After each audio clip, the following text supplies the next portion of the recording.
Bueno, como comentamos recién, creo que tenemos en línea acá a Gustavo Perino.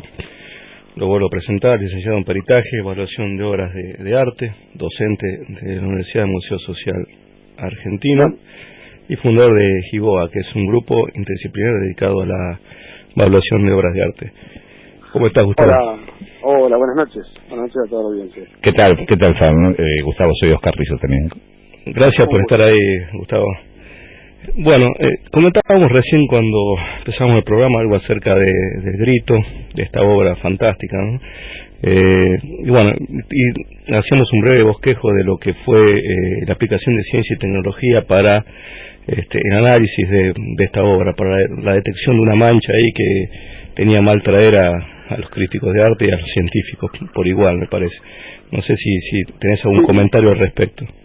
Sí, bueno, un poquito sobre esa obra. Hay 4 obras hechas por el mismo artista. Sí. Entiendo que a veces hay noticias que toman así, los titulares de algunos portales especializados y que en realidad en el fondo lo que tratan de comunicar es que hoy hay cierta tecnología disponible para verificar la identidad de los materiales de una obra sin ser invasivos, porque precisamente justo esa noticia que vos haces referencia, la mancha estaba en un lugar central, sí. O sea, estaba al lado del personaje, por el cual cualquier tipo de análisis que implicara sacar pigmento o extraer material era demasiado invasivo para la obra, y recién ahora, a través de determinada tecnología infrarroja, lograron descubrir que es una mancha simplemente de cera. De cera, sí. Que fraguó junto con el pigmento cuando el artista la terminó de hacer. O sea, justo si esa mancha hubiera estado en otra parte de la obra, ya se hubiera descubierto hace mucho tiempo que era cera. Claro. Pero bueno, esto tiene que ver con que hoy en día no se puede entender un peritaje serio sin la intervención de la tecnología. Buen dato ese.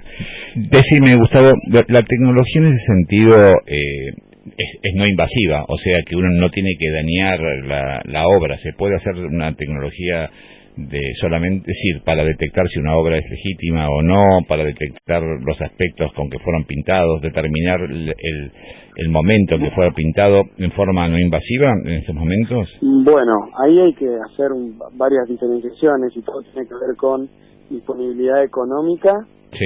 Y el valor de la pieza y los materiales con los que está constituida, porque los métodos invasivos, pero cuando hablamos de invasivo a veces es extraer 2 microgramos de pigmento, claro. O sea, no, desde el punto de vista de la restauración es un ataque a la obra, pero estéticamente nadie se da cuenta de que se le extrajo capa pigmentaria. Bueno, eso es lo más tecnológico, lo más barato.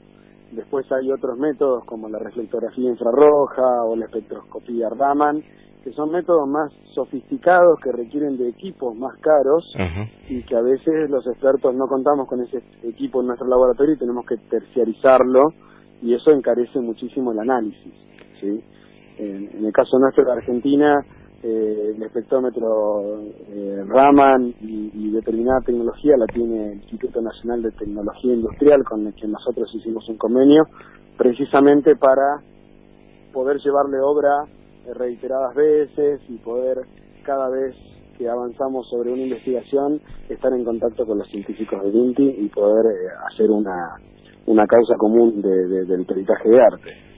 Gustavo, ¿podrías comentarnos en breves palabras cómo funciona un espectrómetro, o digamos, cómo aplicás directamente esa tecnología puntual?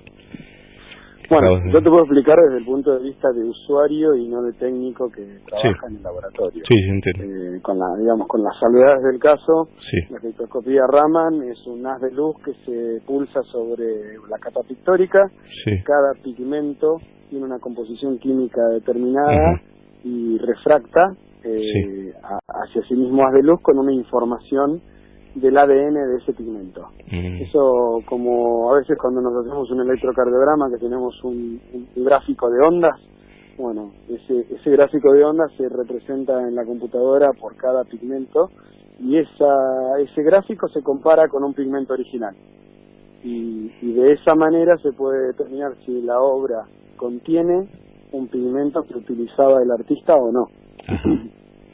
¿Y también sirve para determinar la antigüedad o solamente el tipo de pigmento? Bueno, es que esa es la clave. Los pigmentos han ido evolucionando y hay una lista de pigmentos y se tiene la fecha desde cuando comenzaron a producir. Ajá. Por lo tanto, hay un caso muy puntual, recientemente comunicado por la Universidad de Barcelona, la Universidad de Cataluña, que sobre un Picasso, que fue certificado por la heredera Picasso, por Maya Picasso, sí, y que por distintas razones terminó en el laboratorio de la universidad. Se terminó determinando que el pigmento utilizado en esa obra era de un pigmento fabricado a partir de 1940 y la obra ostentaba ser de 1920. Por lo tanto, ahí ya es determinante por varios puntos de vista, por el pigmento utilizado, y el pigmento utilizado nos termina dando una información sobre el origen y la datación de qué año fue hecha esa obra, y esta obra no podía ser hecha nunca antes de 1940, por ejemplo, porque se había empezado a fabricar ese pigmento en ese momento. Claro, qué bueno. Claro, y muy interesante.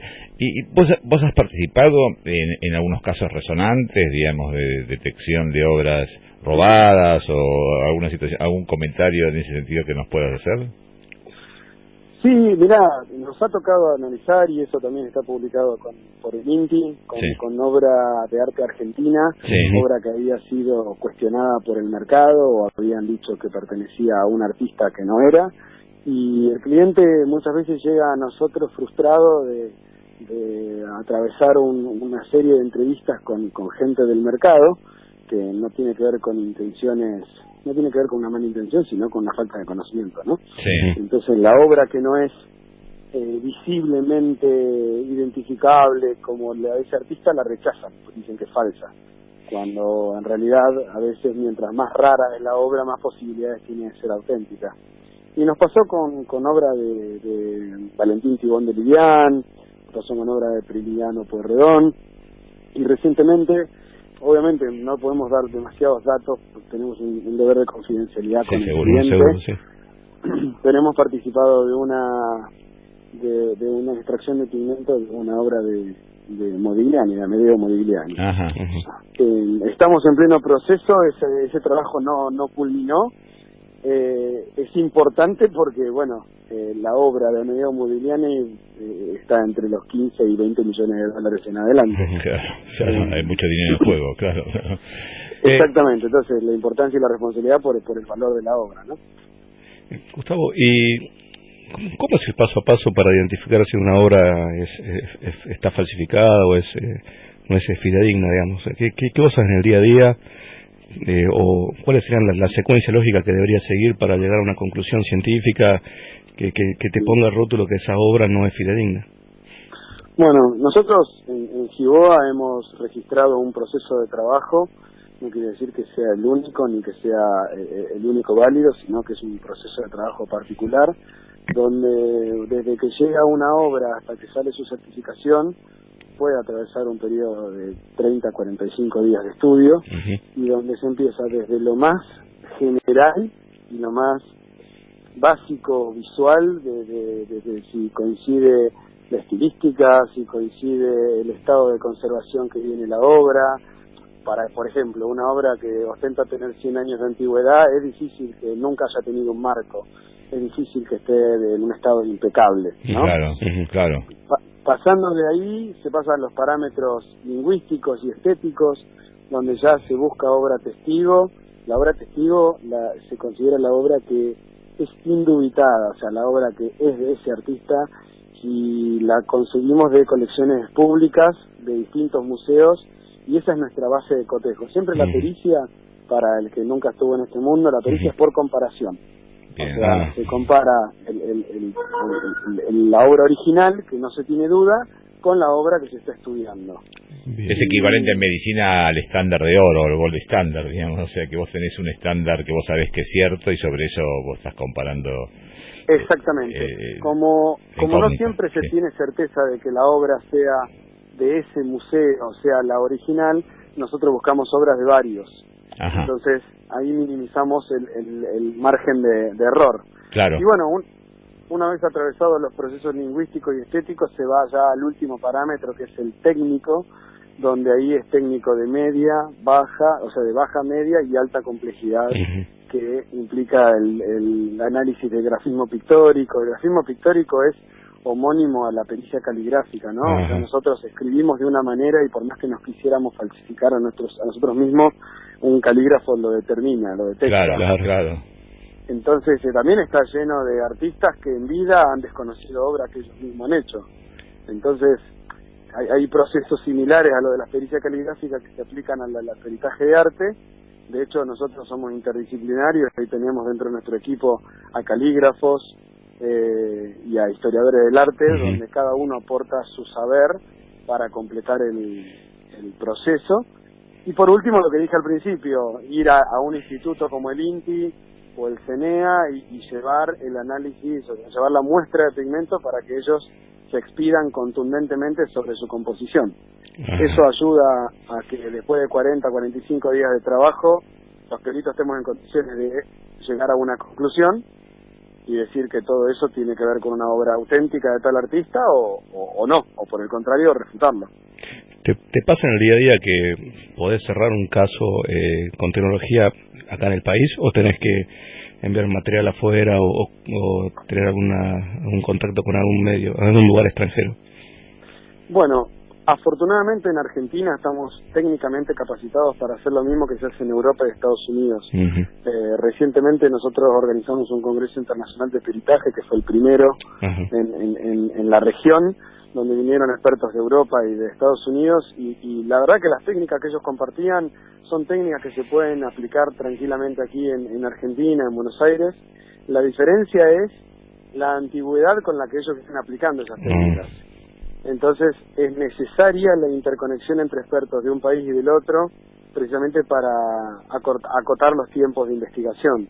Pero realmente no es necesario desde el punto de vista tecnológico tener que irse a otro país. Bien, Gustavo. Bueno, te agradecemos enormemente tu participación en el programa. Muchas gracias. No, de mi parte, totalmente agradecido por ayudarnos a difundir la profesión que es tan desconocida. Dale, Gustavo. Gracias. Buenas noches, hasta luego. Suerte.